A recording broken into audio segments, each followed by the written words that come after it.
বাংলাদেশের মানুষ নামাজ না পড়লেও যদি কেউ নবীকে কটূক্তি করে তার কলিজা ছিঁড়ে যায়, সে রাজপথে নেমে যায়। আমি বলবো যারা নবীকে কটূক্তি করে, নবীর নামে গালিগালাজ করে, এদের মৃত্যুদণ্ড, এই আইনটাও যেন বাংলাদেশের এই সংসদ থেকে পাশ করা হয়।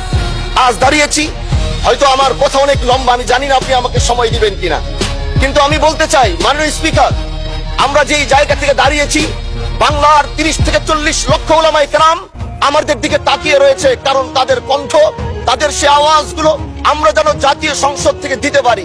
তার মধ্যে অন্যতম একটি হলো মা কানা মুহাম্মাদুন আবা আহাদিন মির রিজালিকুম ওয়ালাকিন রাসূলুল্লাহি ওয়া খাতামান নাবিয়্যিন ওয়া কানা আল্লাহু বিকুল্লি শাইইন আলিমা। আপনি জানেন নবীর পরে আল্লাহ নবী হচ্ছে আমার ইমানের অংশ, আমার ইমানের পার্ট। তিনাকে ভালোবাসা, তিনার উপর ইমান, এটা আমার ইমানের অংশ। তিনি আমার শেষ নবী, যেটা কোরআন ঘোষণা দিয়েছে। নবীও বলেছে আনা খাতামুন নাবিয়্যিন লা নাবিয়্যা বাদি, আমি শেষ নবী, আমার পরে কোনো নবী আসবে না।